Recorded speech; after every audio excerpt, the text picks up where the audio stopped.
সমস্ত দ্বাদশ শ্রেণীর ছাত্রছাত্রীরা দেখ, তোদের আজ আমি সকালে একটা মূলত কি তোদের প্রাকৃতিক ভূগোলের উপর থেকে যে মূলত 1 নম্বরে কোশ্চেন হয়ে থাকে, তো সেই কোশ্চেনের উপর তোদের আমি সাজেশান দিয়েছিলাম। তো সেখান থেকে দেখ, তোদের কেউ একজন কমেন্ট করেছে যে স্যার আমাদের যে 1 নম্বরের যে উত্তরগুলো বানিয়ে দাও। তো দেখ, তোদের আমি বললাম যে আমাকে একটু বিশ্বাস করো, আমি তোদের সব চ্যাপ্টার বানিয়ে দেবো। তো তো তার পরিপ্রেক্ষিতেই দেখ, মূলত যে তোদের প্রথম চ্যাপ্টার ভূমিরূপ প্রক্রিয়া, ভৌমজলের কার্য ও সংশ্লিষ্ট ভূমিরূপ, তো এই চ্যাপ্টার থেকে তোদের যতগুলো দেখ আমি সাজেশন দিয়েছিলাম, মূলত 26টা কোশ্চেন দিয়েছিলাম। তো ওই 26টা কোশ্চেনের আমি উত্তর বানিয়ে দিয়েছি। তো পরপর তোরা দেখ, যদি কেউ ইন্টেলিজেন্ট থাকিস বা বুদ্ধিমতী বা বুদ্ধিমান যদি কোনো স্টুডেন্ট থেকে থাকিস, তো তোরা পুরো সাজেশনটা ওই ভিডিওটা থেকে তুলে নিতে পারিস, কোনো সমস্যা নেই। তারপরে দেখ, আমি তো উত্তর তোদের আলোচনা করব বলেছি যখন করব, তো তোদের দেখ টেস্ট পরীক্ষা বেশি দিন বাকি নেই। তো এই টেস্ট পরীক্ষার জন্য বলছি, দেখ তোরা এই শর্ট কোশ্চেনগুলো তুলে নে, খুব ইম্পর্টেন্ট হবে, কারণ ওখান থেকে অনেক এমসিকিউ কোশ্চেন আসবে। আবার কি তোরা 1 নম্বরে কোশ্চেন পেয়ে যাবি, আবার কি তোদের যে লং কোশ্চেন হয়ে থাকে প্রাকৃতিক ভূগোল থেকে, মূলত তোরা 2টো কোশ্চেন পাবি। তো সেখানে দেখবি তোরা 2 মার্কস ও ওখান থেকে 5 মার্কস দিতে পারে, বা 3 মার্কস দিতে পারে, 1 মার্কস দিতে পারে, যেমন এক্সাম প্যাটার্ন করবে সেইভাবে হবে। তো সেখান থেকেও তোরা কি পাবি বলতো, 2 মার্কস পেয়ে যেতে পারিস, 1 মার্কস পেয়ে যেতে পারিস। তো দেখ, আর বেশি দেরি করব না। তো তোদের জন্য এর জন্য কি করতে হবে বলতো, শুধু একটাই কাজ করতে হবে, চ্যানেলটাকে ফলো করে রাখ আর পাশে থাকা বেল আইকনটি অ্যালাউ করে দে, তাহলে সমস্ত ভিডিও সবার আগে তোদের কাছে পৌঁছে যাবে। এত পরিশ্রম করছি তার জন্য তোরা এই কাজটা কর। আর দেখ, তোদের যদি বন্ধু বান্ধব থাকে তাদেরকেও এই ভিডিওগুলো শেয়ার কর, কারণ তারাও এই সুবিধাগুলো পাক। কারণ দেখ, এগুলো অনেক ইম্পর্টেন্ট কোশ্চেন। আমি বললাম তো, সাজেশনটা তোরা পরীক্ষা দিয়ে যেদিন বেরোবি, টেস্ট পরীক্ষা বল তোদের ফাইনাল পরীক্ষা, কতটা তোদের কাছে দেখ ইম্পর্টেন্ট হয় তোরা নিজেরাই বুঝতে পারবি এক্সাম দেওয়ার পর। তো দেখ, তোদের প্রথম চ্যাপ্টার থেকে একটু বলে দিই, তারপরে আমি শুরু করব। তোদের প্রথম চ্যাপ্টার থেকে দেখবি মূলত তোদের এমসিকিউ থাকবে কিন্তু 3টে, হ্যাঁ, আর তোদের যে শর্ট অ্যান্সার থাকবে কটা, 2টো।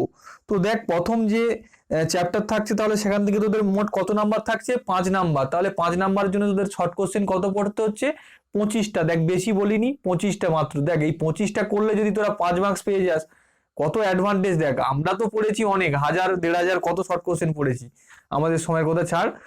তো চল, তো দেখ এই চ্যাপ্টার থেকে যে শর্ট কোশ্চেনগুলো দিয়েছিলাম, তার মধ্যে দেখ আমাদের যে প্রথম যে শর্ট কোশ্চেনটা আছে, যারা আগের ভিডিওটা দেখিসনি তাদের বলবো, দেখ আমি ডেসক্রিপশানে লিঙ্ক দিয়ে দেবো। তো ডেসক্রিপশানের লিঙ্কটা থেকে তোরা ওই সাজেশনটা দেখে নিতে পারবি, যে 1 মার্কসের সাজেশন, মূলত এইচএসের জন্য, যারা এইচএস পরীক্ষার্থী। আর ওই সাজেশনটা থেকে সমস্ত কোশ্চেন তোরা নোট করে নে, সমস্ত কোশ্চেন নোট করে নে। আর যদি তোদের পিডিএফ লাগে তাহলে তোরা কমেন্ট কর, আমি চেষ্টা করব তোদের জন্য আমি টেলিগ্রামে এই পিডিএফটা দেওয়ার জন্য, বুঝলি। এটুকু মাথায় রাখিস। আর বলে দেবো যে শর্ট কোশ্চেনগুলো তুলে নিলে কি বলতো, এখান থেকে যখন আমি অ্যান্সারটা আলোচনা করবো, শুধু অ্যান্সারটা করলেই হয়ে যাবে, বেশি কিছু করতে হবে না। তো দেখ, আমাদের যে প্রথম কোশ্চেনটা আছে, 1 নম্বর যে কোশ্চেনটা ছিল আমাদের, টেরারোসা কি। তো দেখ, টেরারোসা মূলত কি না, চুনাপাথর গঠিত অঞ্চলে ভৌমজলের দ্রবণ কার্যের ফলে গঠিত এক ধরনের লাল মৃত্তিকার নাম হলো টেরারোসা। তো বুঝতে পারলি টেরারোসাটা কি না, ভৌমজলের দ্রবণ কার্যের ফলে গঠিত এক ধরনের লাল মৃত্তিকা হলো নাম হচ্ছে টেরারোসা। তো এই টেরারোসাটা দেখ মূলত কি না, এটা যদি তোদের এমসিকিউ কোশ্চেন থাকে, এখানে কি থাকে বলতো, ল্যাটেরাইট মৃত্তিকা। তো এটা একটু তোরা পাশে লিখে দিস, তাহলে কি ল্যাটেরাইট মৃত্তিকা, এটা একটু তোরা পাশে নোট করে নে। এই যদি ল্যাটেরাইট মৃত্তিকাটাকে যদি দিয়ে সিগনিফিকেন্স করে এর সঙ্গে কোনটি যুক্তিযুক্ত থাকে, এরকম এমসিকিউ টেরারোসা, তারপরে মল্টিসল, স্পেডোসল, এইভাবে যদি থাকে, তাহলে তোদের রাইট অ্যান্সার কি হয়ে যাবে, টেরারোসা। একটু খেয়াল রাখিস। তো চল, আমাদের নেক্সট যে কোশ্চেনটা আছে, 2 নম্বর কোশ্চেন। তো দেখ, আমাদের যে 2 নম্বর কোশ্চেনটা আছে, এটা খুব ইম্পর্টেন্ট কোশ্চেন তোদের এক্সামের জন্য। তো ক্ষয়ের শেষ সীমার সাপেক্ষে ভূপৃষ্ঠের সমতলীকরণ কোন ভূমিরূপ প্রক্রিয়ায় ঘটে থাকে। তো দেখ, এটা ইম্পর্টেন্ট কোশ্চেন, অবশ্যই এটার পাশে তোরা স্টার দিয়ে রাখিস। এটা প্রিভিয়াস ইয়ারের কোশ্চেন। দেখ, ক্ষয়ের শেষ সীমার সাপেক্ষে ভূপৃষ্ঠের সমতলীকরণ পর্যায়ন ভূমিরূপ, তাহলে কি, কোন প্রক্রিয়ায় এটা ঘটে থাকে, তাহলে পর্যায়ন প্রক্রিয়ায় এই যে ক্ষয়ের শেষ সীমার সাপেক্ষে ভূপৃষ্ঠের সমতলীকরণ ঘটে থাকে। তো এটা রাইট অ্যান্সার কি হয়ে যাবে, পর্যায়ন প্রক্রিয়া মূলত। তারপরে দেখ, আমাদের যে 3 নম্বর কোশ্চেনটা ছিল, তো দেখ আমাদের যে মূলত 3 নম্বর কোশ্চেন কি ছিল, কাকে 10 সহস্র ধূম্র উপত্যকা বলা হয়। দেখ, এটা অনেকেই জানবি না, কোশ্চেনটা অনেকের কাছে নতুন নতুন লাগছে, তাই তো। তো কিছু মনে করিস না, আমি সবকিছু তোতে সলভ করে দিয়েছি, যেভাবে আমি দেখ ওখানে সাজেশনটা বানিয়ে দিয়েছি, সেইভাবে পাই টু পাই তোরা প্রত্যেকটা কোশ্চেন পাচ্ছিস কিনা একটু দেখে নে। না হলে স্যারকে কমেন্ট কর যে স্যার আমরা এই কোশ্চেনগুলো পাচ্ছি না। আমি এটুকু বলছি, দেখ কমপ্লেন তোরা করতেই পারিস, কমেন্ট কর, তার জন্য আমি বললাম। আর অবশ্যই বলবো দেখ এই কোশ্চেনগুলোই তোদের পরীক্ষায় আসবে, তোরা মিলিয়ে নিস। যেদিন তোরা পরীক্ষা দিবি তারপরের দিন বলবি যে হ্যাঁ স্যার আপনি যে সাজেশনটা দিয়েছিলেন সেগুলো থেকেই আমি পেয়েছি। তো দেখ এখানে দেখ মূলত কি 10 সহস্র ধুম্র উপত্যকা কাকে বলে? আলাস্কার কাডমাই উপত্যকার নাভারুপ্তা আগ্নেয়গিরি থেকে এক বিধ্বংসী অগ্নুৎপাত ঘটে। এই অগ্নুৎপাতে সৃষ্ট জ্বলন্ত ঝামা পাথর, ছাই ও ভস্ম 30 কিমি পর্যন্ত উপরের দিকে উঠে যায়। এরকম উপত্যকাকে কি বলা হয়? 10 সহস্র ধুম্র উপত্যকা বলে। তো দেখ এটা মূলত কি আগ্নেয়গিরি থেকে কি একটা ছাই বা ভস্ম বেরোয়। তোরা যদি শর্টকাটে করতে চাস এটাকে আরো ছোট করা যায়, তো এইভাবে ছোট করতে পারিস যে আগ্নেয়গিরি থেকে বিধ্বংসী অগ্নুৎপাত বেরিয়ে অগ্নুৎপাতে সৃষ্ট জ্বলন্ত ঝামা পাথর, ছাই ও ভস্ম একটি বিস্তীর্ণ এলাকায় ছড়িয়ে পড়লে সেই উপত্যকাকে কি বলবো আমরা? 10 সহস্র ধুম্র উপত্যকা বলবো। তো চল আমরা পরবর্তী কোশ্চেন দেখে নিই। তো দেখ আমাদের যে নেক্সট কোশ্চেন আছে 4 নম্বর কোশ্চেন। তো 4 নম্বর কোশ্চেন দেখ এটা ইম্পর্টেন্ট কোশ্চেন, আমি বলেই দেবো তোদের এক্সামের জন্য। অ্যাকুইক্লুড কাকে বলে? এর সঙ্গে তোরা কি করবি? অ্যাকুইফিউজ, তারপরে অ্যাকুইটার্ট, এই তিনটে দেখে রাখিস, মোস্ট ইম্পর্টেন্ট। 1 নম্বর 2 নম্বর এমসিকিউ যে কেউতে আসতে পারে এটা। তো দেখ এটুকু বলে দিলাম, তাহলে তিনটে মাথায় রাখিস একটু। তাহলে ভূত্বকের উপপৃষ্ঠীয় অংশে কাদা গঠিত স্তরকে অ্যাকুইক্লুড বলে। দেখ খুব সুন্দর সংজ্ঞা নিয়েছি, মানে এত ইজি ভাবে তোদের দেখ এরকম কেউ দেবে না এত সহজভাবে তোদের এই সংজ্ঞাগুলো। তাহলে কি অ্যাকুইক্লুড কাকে বলে? ভূত্বকের উপপৃষ্ঠীয় অংশে কাদা গঠিত স্তরকে অ্যাকুইক্লুড বলে। আর দেখ এই স্তরে জল ধারণের সক্ষম, তাহলে কি এই স্তর কি জল ধারণে সক্ষম কিন্তু জল ক্ষরণে অক্ষম। এগুলো একটু মাথায় রাখিস, তিনটে পয়েন্ট, অ্যাকুইটার্ট, অ্যাকুইক্লুড আর অ্যাকুইফিউজ, তিনটে কে জল ধারণে অক্ষম সক্ষম, এগুলো দেখবি, এগুলো থেকে এমসিকিউ আসবে। একটু ডিটেলসে গিয়ে তোরা বই খুঁটিনাটি পড়। তারপরে দেখ নেক্সট যে কোশ্চেনটা আছে 5 নম্বর কোশ্চেন। দেখ 5 নম্বর দেখ আমাদের 1 নম্বরে কোশ্চেন যেটা ছিল, মরু অঞ্চলে ভৌমজলের পরিমাণ কম হওয়ার কারণ কি? এটা খুব গুরুত্বপূর্ণ কোশ্চেন, অবশ্যই এটার পাশে তোরা স্টার দে এবছরে এক্সামের জন্য। দেখ বাষ্পীভবনের মাত্রা বেশি হওয়ার জন্য কৈশিক প্রক্রিয়ায় নিচে থেকে ওপরে উঠে এসে বাষ্পীভূত হয়। তাহলে কি? তাহলে কৈশিক প্রক্রিয়ায় কি নিচ থেকে ওঠে রে? জল তাহলে কি নিচ থেকে উপরে উঠে বাষ্পীভূত হয়, যার ফলে কি মরু অঞ্চলে ভৌমজলের পরিমাণ কম। বুঝতে পারলি? তো চল আমরা এবার কি নেক্সট কোশ্চেন দেখে নিই। আমাদের যে 6 নম্বর কোশ্চেন আছে, দেখ 6 নম্বর যে কোশ্চেনটা আছে, দেখ উৎসন্দ জলের উৎস কি? Most important question. তো দেখ উৎসন্দ জল বলতে কাকে বোঝায়? দেখ এইখান থেকে একটা ইম্পর্টেন্ট কোশ্চেন এসে থাকে। এই উৎসন্দ জলের কিন্তু ইংলিশ টার্ম হচ্ছে কি বলতো? জুভেনাইল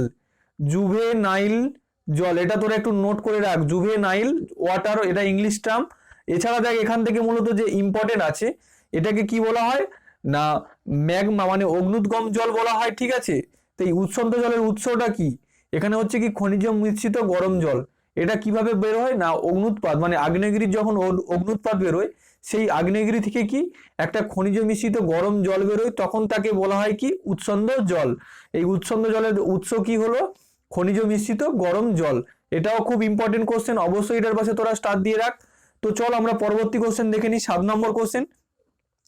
তো দেখ এখান থেকে বলবো তোরা এই কোশ্চেনগুলো লিখে নে, খাতায় যদি পারিস খাতায়ও লিখে নে, কারণ এগুলোই তোদের এক্সামে আসবে। দেখ আমি বলছি, দেখ এটা আমার এক্সপিরিয়েন্স নয়, আমি যেগুলো বলছি সেগুলোই আসবে, কারণ এগুলো প্রিভিয়াস ইয়ারে কোশ্চেন বিভিন্ন ধরনের সিলেবাস থেকে করা। তোরা এটাকে একদম নর্মালি নিস না। আমি বললাম যে দেখ আমার চ্যানেলটা হয়তো এখনো পপুলার হয়নি, বা আমার চ্যানেলটা আমি সেইভাবে কিছু করছি না, এটা নয়, কিন্তু এই যে কোশ্চেনগুলো খুব ইম্পর্টেন্ট, এইটুকু বললাম। যারা পড়ছিস তারা একমাত্র এর মূল্যটা বুঝবি, আর যারা পড়ছিস না, ওই আসছিস মোটামুটি একটু ভিডিও দেখছিস, তারা তো এর কিছু মূল্যই বুঝতে পারবি না, বুঝলি? তো দেখ আমাদের যে 7 নম্বর কোশ্চেনটা আছে, পরবর্তী কোশ্চেনটা দেখে নিই। দেখ ভারতের দুটি উষ্ণ প্রস্রবনের উদাহরণ দাও। মোস্ট ইম্পর্টেন্ট কোশ্চেন, অবশ্যই এটার পাশে তোরা স্টার দিয়ে রাখ যতগুলো পারবি, কারণ দেখ এরকম শীতল প্রস্রবন বা উষ্ণ প্রস্রবন, ডাইক প্রস্রবনের নাম, ভোগলুসিয়ান প্রস্রবনের নাম, গিজার প্রস্রবনের উদাহরণ, এইভাবে তোদের দুটো উদাহরণ দেবে। তাহলে প্রস্রবনটা একটু খেয়াল রাখিস তোরা। ভারতের দুটি উষ্ণ প্রস্রবনের উদাহরণ কি হলো? পশ্চিমবঙ্গের কোথায় রে? বক্রেশ্বর। আর কি বিহারের রাজগীরে কি দেখতে পাওয়া যায়? ভারতের উষ্ণ প্রস্রবন। তো চল আমরা নেক্সট কোশ্চেন দেখে নিই। আমাদের দেখ নেক্সট যে কোশ্চেনটা আছে 8 নম্বর কোশ্চেন। 8 নম্বর কোশ্চেনটা দেখ, জলস্তরের ওপরে অবস্থিত প্রবেশ্য শিলাস্তরের মধ্যে দিয়ে যে জল প্রবাহিত হয় তাকে কি বলে? এটাও খুব ইম্পর্টেন্ট কোশ্চেন। তাহলে কি জলস্তরের উপরে অবস্থিত প্রবেশ্য শিলাস্তরের মধ্যে দিয়ে যে জল প্রবাহিত হয় তাকে বলে আবহিক জল। তো চল আমরা পরবর্তী কোশ্চেন দেখে নিই। আমাদের যে নেক্সট কোশ্চেন আছে 9 নম্বর কোশ্চেন। 9 নম্বর কোশ্চেন দেখ, আর্টেজিও কূপ সাধারণত কোন ধরনের শিলাস্তরে দেখা যায়? Most important question. দেখ যে কোশ্চেনগুলো আলোচনা করছি এগুলো থেকেই তোরা 5টা কোশ্চেন পেয়ে যাবি। দেখ রাইট অ্যান্সার কি হয়ে যাবে? দেখ ভাঁজপ্রাপ্ত শিলার অধোভঙ্গে প্রধানত কি আর্টেজিও কূপ গঠিত হতে দেখা যায়। তাহলে কি আর্টেজিও কূপ কোথায় গঠিত হতে দেখা যায়? না, ভাঁজপ্রাপ্ত শিলার অধোভঙ্গে প্রধানত আর্টেজিও কূপ গঠিত হতে দেখা যায়। তো চল আমরা পরবর্তী কোশ্চেন দেখে নিই। আমাদের 10 নম্বর কোশ্চেন। 10 নম্বর কোশ্চেনটা দেখ, ভ্যালি অফ গাইজার কোথায় দেখা যায়? ভ্যালি অফ গাইজার দেখা যায় দেখ রাশিয়ার কামচটকা উপদ্বীপে প্রায় 6 কিলোমিটার অঞ্চল জুড়ে 90টি গিজার রয়েছে। এটিকে আমরা কি বলে থাকি? ভ্যালি অফ গাইজার নামে পরিচিত।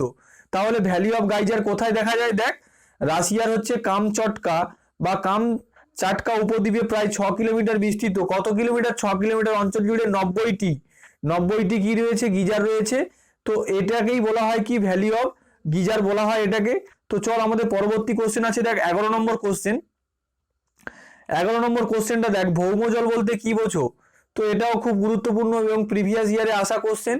দেখ সাধারণত কি ভূপৃষ্ঠে পতিত বৃষ্টির জল কিংবা হিমবাহ ও তুষারগোলা জলের বেশিরভাগ অংশ ভূপৃষ্ঠ প্রবাহ রূপে বয়ে যাওয়ার সময় ওই জলের কিছু অংশ মধ্যাকর্ষণ শক্তির প্রভাবে মৃত্তিকা ও শিলার ছিদ্র দিয়ে ভূ অভ্যন্তরে অনুপ্রবেশ করে।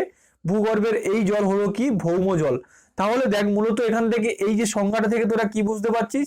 আমাদের মূলত কি না বৃষ্টিপাত, হিমবাহ আর কি তুষারগোলা জলের কিছুটা অংশ যখন আমাদের ভূপৃষ্ঠ দিয়ে যখন বয়ে যায়, ঠিক এইভাবে বয়ে যায়, এরকম করে যখন জলটা বয়ে যায় তখন এই জলের কিছু অংশ কি এর মধ্যে অনুস্থাপন হয়ে যায় মধ্যাকর্ষণ শক্তির প্রভাবে। এই জল মধ্যাকর্ষণ শক্তির প্রভাবে ভূপৃষ্ঠে গিয়ে কি ভৌমজলের সৃষ্টি করে। বুঝতে পারলি? তো চল আমরা নেক্সট কোশ্চেন দেখে নিই। আমাদের 12 নম্বর কোশ্চেন, প্রসবন কাকে বলে? দেখ গুরুত্বপূর্ণ কোশ্চেন, তোরা দেখেই বুঝতে পারছি। প্রসবন কাকে বলে? ভূপৃষ্ঠের কোনো অংশ দিয়ে ভূগর্ভস্থ জলের স্বাভাবিক নির্গমনকে কি বলা হয়? প্রসবন। ভূপৃষ্ঠের যে কোনো অংশে যদি ধর এটা যদি আমাদের ভূপৃষ্ঠ হয়, এখান থেকে যদি হঠাৎ করে এইভাবে জল যদি বেরিয়ে আসে বাইরে, তাহলে এটাকে আমরা কি বলবো? প্রসবন বলবো। বুঝতে পারলি? তো চল আমরা পরবর্তী কোশ্চেন দেখে নিই। আমাদের 13 নম্বর কোশ্চেন, প্রসবন রেখা কাকে বলে? দেখ পরবর্তী যে কোশ্চেনটা আছে আমাদের মূলত কি? প্রসবন রেখা। যদি কোনো রেখা ধরে জলপৃষ্ঠ ভূপৃষ্ঠকে স্পর্শ করে তবে সেই রেখা বরাবর অনেকগুলি প্রসবন পরপর গড়ে ওঠে। একে কি বলবো? প্রসবন রেখা। তাহলে কি যদি একটা প্রসবন আছে তার পাশাপাশি কি অনেকগুলো প্রসবনের সৃষ্টি হবে, সেইটাকে কি বলবো আমরা? প্রসবন রেখা। বুঝতে পারলি? তো চল আমরা পরবর্তী কোশ্চেনটা দেখে নিই। আমাদের যে নেক্সট যে কোশ্চেনটা আছে 14 নম্বর কোশ্চেন, সহজাত জলের অপর নাম কি? গুরুত্বপূর্ণ কোশ্চেন রে বাবা, তোরা এটা অবশ্যই স্টার মেরে রাখ, এটা তোদের এক্সামে আসবেই। তাহলে সহজাত জলের অপর নাম কি? জন্মগত জল। Most important. তো চল পরবর্তী কোশ্চেন আমরা দেখে নিই। 15 নম্বর কোশ্চেন। 15 নম্বর কোশ্চেনটা দেখ, কর্দম পাত্র কাকে বলে? তো দেখ এটা একটু তোরা খেয়াল রাখিস, এটাও দেখে রাখিস, কারণ এটাও ইম্পর্টেন্ট। যে উষ্ণ প্রসবন দিয়ে কাদা জলের মিশ্রণ বের হয় তাকে কর্দম পাত্র বলে। অবশ্যই এটা নোট করে রাখিস কোশ্চেনগুলো, কারণ দেখ আগেই আবারও বলছি তোদের সাজেশনগুলো আগের ভিডিও থেকে তোরা মোটামুটি স্ক্রিনশট করে নিতে পারিস বা তোরা খাতাতে নোট করে রাখ, একটু সময় নষ্ট করে নোট করে রাখ। আমি বললাম তো তোরা ভালো কিছু পাবি মিনিমাম। তোদের বললাম তো যারা আমাকে প্রতিনিয়ত ফলো করছিস তাদের বললাম শোন, লাস্ট অব্দি তোরা দেখবি মিনিমাম মিলিয়ে নিস।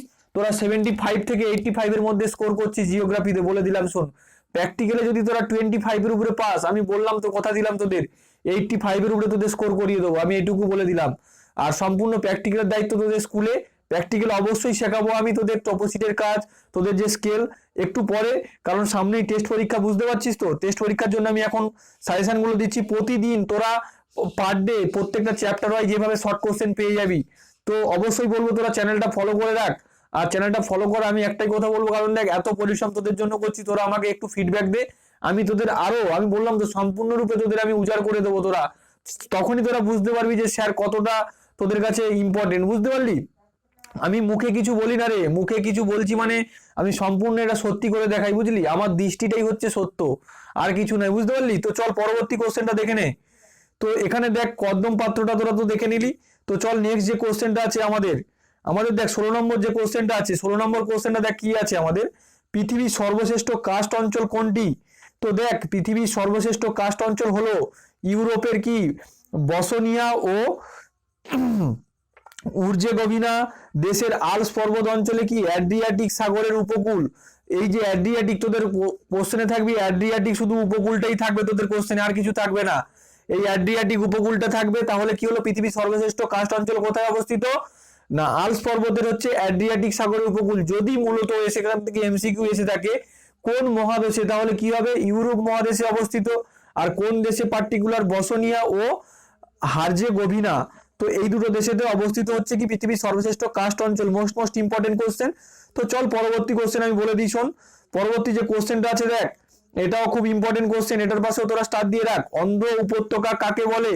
তো এটার পাশে অবভিয়াসলি তোরা স্টার দিয়ে দেখ, অন্ধ্র উপত্যকা, শুষ্ক উপত্যকা। এই দুটো কোশ্চেন প্রিভিয়াস ইয়ার ঘাঁটলে দেখি বিগত বছরগুলিতে এটা এসছে নয় ওটা এসছে, অন্ধ্র উপত্যকা নয় শুষ্ক উপত্যকা। তোদের জন্য এবছর অন্ধ্র উপত্যকাটা মোস্ট ইম্পর্টেন্ট, বুঝতে পারলি? তো কাস্ট অঞ্চলের নদী শৃঙ্খলের মধ্যে দিয়ে প্রবেশ করলে নদী উপত্যকা শৃঙ্খল পর্যন্ত বিস্তৃত হয়ে হঠাৎ শেষ হয়ে যায়, এর উপত্যকাকে কি বলা হয়? অন্ধ্র উপত্যকা, বুঝতে পারলি? কাস্ট অঞ্চলে যে শৃঙ্খল মানে গর্ত সৃষ্টি হয়, সেখানে কি নদী উপত্যকা শৃঙ্খল পর্যন্ত পৌঁছাতে না হয়ে কি সেই নদীটা সেখানে বিলুপ্ত হয়ে যায়, মূল কথা হচ্ছে, বা শেষ হয়ে যায়। তো তাকে আমরা কি বলবো? অন্ধ্র উপত্যকা, বুঝতে পারলি? তো চল পরবর্তী কোশ্চেনটা দেখে নে। 18 নম্বর যে কোশ্চেনটা আছে, 18 নম্বর কোশ্চেনটা দেখ, ডোলাইন বলতে কি বোঝো? চুনাপাথর গঠিত অঞ্চলে দ্রবণ ও ক্ষয়কার্যের ফলে ফাটল আকৃতির সোহালো হোলগুলি ক্রমশ আয়তনে বেড়ে যে বৃহৎ আকৃতির গর্তের সৃষ্টি করে তাদের ডোলাইন বলে, বুঝতে পারলি? তাহলে ডোলাইনটা কি? তো আর দ্বিতীয়বার বলতে হবে না, আশা করি খুব সুন্দরভাবে তোদের ডিসকাস করলাম। তো চল পরবর্তীটা দেখে নিই আমরা, যে পরবর্তী যে কোশ্চেন আছে কি স্টক। দেখ এই কোশ্চেনগুলোই তোদের কিছু কয়েকটা কোশ্চেন মিনিমাম তোরা দেখবি যে তোরা 70 নাম্বার এক্সাম দিবি, তো তাদের মধ্যে মিনিমাম 3 থেকে 5 নাম্বার তোদের কনফিউশন কোশ্চেন দেবে, যেগুলোর উত্তর আমিও জানি না, তুইও জানিস না, তোদের স্যার ম্যাডামও জানতে পারো না, তোরা এক্সামে গিয়েই তোরা ফিল করবি, বুঝলি? তার জন্য এইসব কোশ্চেনগুলো নিয়েছি। তো মূলত দেখ স্টকটা কি, স্টক হলো একটি কি আগ্নেয় অনুপ্রবেশ, যা কি 100 বর্গ কিলোমিটার পর্যন্ত বিস্তৃত। এইটুকু লিখলে 1-এর 1 পাবি, বুঝলি? তো চল পরবর্তী যে কোশ্চেনটা আছে 20 নম্বর কোশ্চেন দেখ। 20 নম্বর কোশ্চেনটা দেখ, আমাদের যে 20 নম্বর কোশ্চেনটা আছে দেখ, বিশ্বের দীর্ঘতম চুনাপাথরের গুহার নাম লেখো। তাহলে বিশ্বের দীর্ঘতম চুনাপাথর গুহার নামটা কি? এটাও মোস্ট ইম্পর্টেন্ট কোশ্চেন, এমসিকিউ আসতে পারে তোদের, 1 নম্বরে শর্ট কোশ্চেন আসতে পারে। তাহলে নামটা কি? হাংসন ডুং। তাহলে হাংসন ডুংটা কি হচ্ছে? বিশ্বের দীর্ঘতম হচ্ছে চুনাপাথরের গুহার নাম। তো চল পরবর্তী যে কোশ্চেনটা আছে আমরা দেখে নিই। পরবর্তী কোশ্চেনটা দেখ, ভাদস জল কাকে বলে? তাহলে কি ভাদস জল কাকে বলে? দেখ যে কোশ্চেনটা আছে, ভূপৃষ্ঠ থেকে ভূগর্ভ জলস্তর পর্যন্ত বিস্তৃত যে স্তর কখনো সংপৃক্ত হয় না, অর্থাৎ যে স্তরের মধ্যে দিয়ে জল সংপৃক্ত স্তরে পৌঁছায় তাকে ভাদস্তর বলে, বুঝতে পারলি? তাহলে কি ভূপৃষ্ঠের যে স্তর থেকে কি ভূগর্ভের জলস্তর পর্যন্ত, ধর এটা যদি আমাদের ভূপৃষ্ঠ হয়, এখান থেকে জল এইভাবে পরিচিত হচ্ছে, তো এখান থেকে এটা আমাদের ধর ভূগর্ভ, এখানে যখন অনুপ্রবেশ করে সংপৃক্ত স্তরের মধ্যে দিয়ে, তখন আমরা কি বলবো? এই স্তরটাকে ভাদস্তর, বুঝতে পারলি? আর ভাদস্তর দেখ, এই স্তরের মধ্যে দিয়ে প্রবাহিত জলকে আমরা কি বলবো? ভাদস জল। তো চল আমরা পরবর্তী কোশ্চেন দেখে নিই, আমাদের 22 নম্বর কোশ্চেন। তো দেখ 22 নম্বর কোশ্চেন যেটা আছে কি, 22 নম্বর যে কোশ্চেনটা আছে দেখ, প্লুটোনিক জল কাকে বলে? ভূগর্ভের গভীরে ম্যাগমা থেকে পৃথক হওয়া জলীয় বাষ্প ঘনীভূত হয়ে জলে পরিণত হলে এবং ঊর্ধ্বগমন করে ভৌমজল রূপে সঞ্চিত হলে তাকে উৎসন্দ জল বলে। এই জল গভীরে সৃষ্টি হলে তাকে প্লুটোনিক জল বলে। মূলত কি উৎসন্ত জল বা জুভেনাইল জল বা ম্যাগমেয় মানে কি ম্যাগমা যে জল আছে সেটা, এটাকে আবার কি বলে? প্লুটোনিক। এটা অবশ্যই খেয়াল রাখিস, তাহলে এর কতগুলো নাম একটু মনে রাখিস এটা। তারপরে দেখ এই জলটা যদি গভীরে গিয়ে, এই উৎসন্ত জলটা যদি গভীরে মূলত সৃষ্টি হয়, তাহলে তাকে আমরা কি বলবো? প্লুটোনিক জল। তো চল আমরা নেক্সট কোশ্চেন দেখে নিই, আমাদের পরবর্তী কোশ্চেন 23 নাম্বার কোশ্চেন দেখ। নেক্সট যে কোশ্চেনটা আছে, কাস্ট শব্দের অর্থ কি? কাস্ট শব্দের অর্থ হচ্ছে কি উন্মুক্ত প্রস্তর ক্ষেত্র। অবশ্যই প্রিভিয়াস ইয়ারে কোশ্চেন, মোস্ট ইম্পর্টেন্ট। তো চল পরবর্তী যে কোশ্চেনটা আছে 24 নম্বর কোশ্চেন, গিজার কি? তো দেখ গিজার হচ্ছে দেখ যেসব প্রশবন দিয়ে ভূগর্ভে সঞ্চিত অতুষ্ণ জল বাষ্প নিয়মিতভাবে একটা নির্দিষ্ট সময়ের ব্যবধানে গর্জন করতে করতে প্রবল বেগে সংকীর্ণ উপপৃষ্ঠীয় পথে ভূপৃষ্ঠের ঊর্ধ্বে সংক্ষিপ্ত হয়, সেই প্রশোভনকে আমরা কি বলবো? গিজার বলবো। বুঝতে পারলি? এটাও important question, 2 marks 1 marks MCQ যে কোনো ভাবে তোদের দিতে পারে। তো চল নেক্সট কোশ্চেন, আর আমাদের এটা হচ্ছে লাস্ট কোশ্চেন। তো দেখ আমাদের যে লাস্ট কোশ্চেনটা হচ্ছে কি, ডাইক প্রশোভন কি? খুব গুরুত্বপূর্ণ কোশ্চেন। তো জলবাহী স্তরের জলপীঠ ভূগর্ভস্থ ডাইকের উচ্চতাকে অতিক্রম করলে ভূগর্ভস্থ জল প্রশোভনের আকারে নির্গত হয়, একে কি বলা হয়? ডাইক প্রশোভন। তো দেখ তোদের সঙ্গে যে সাজেশনটা দিয়েছিলাম ভৌমজলের প্রক্রিয়া তার সংশ্লিষ্ট ভূমিরূপ, এই চ্যাপ্টার থেকে দেখ তোদের আমি কি 25টা না 26টা কোশ্চেন দিয়েছিলাম, সেটা পুরোটাই বানিয়ে দিলাম। এর পরের টপিকটা আগামীকাল অবশ্যই তোরা পেয়ে যাবি। যদি সাবস্ক্রাইব কর, আর কিছু না, তোদের কাছে আমার শুধু একটাই, তোরা বন্ধু বান্ধবদের এটা শেয়ার কর, আর কিছু না, সবাই উপকৃত হোক। অনেক গরিব বাড়ির ছেলেমেয়েরা আছে যারা টিউশন পায় না, মূলত তাদের জন্য এই ভিডিওগুলো। তারা আমার ভিডিও দেখ, জিওগ্রাফিতে তোরা মূলত 90% অ্যাবভ নাম্বার পা। আমি তো বললাম, তোরা যদি কিছু কমেন্ট করে বলিস যে স্যার এই টপিকের উপরে ভিডিও বানিয়ে দাও, আমি বললাম তো তোদের আমি কথা দিচ্ছি, তোরা বলে দেখ না একবার আমি বানাতে পারি কিনা, বা আমার উপরে সেই আত্মবিশ্বাসটুকু তোরা একটু করে দেখ। বারবার বলছি অবশ্যই দেখ, ভিডিওগুলো যদি পছন্দ হয় তাহলে লাইক কর, কারণ অনেক পরিশ্রম করতে হচ্ছে তোদের জন্য এইভাবে শর্ট কোশ্চেন বানাতে গেলে। কারণ দেখতে পাচ্ছিস অনেক নতুন নতুন শর্ট কোশ্চেন থাকছে, যেগুলো করতে গেলে অনেকটা সময় লাগে। তো বুঝতে পারছিস তো, তোরা একটু সাবস্ক্রাইব কর আমার পরিশ্রমের জন্য। আর অবশ্যই তোর বন্ধু বান্ধব, বিশেষ করে বললাম কি 8 থেকে পুরো 12 অবধি, যার জিওগ্রাফি সম্বন্ধে কোনো কিছু সমস্যা থাকলে, কোনো চ্যাপ্টার পার্টিকুলার, তোরা কমেন্ট কর, আমি সেই চ্যাপ্টারগুলো সম্বন্ধে তোদের সলভ করে দেবো, কথা দিলাম।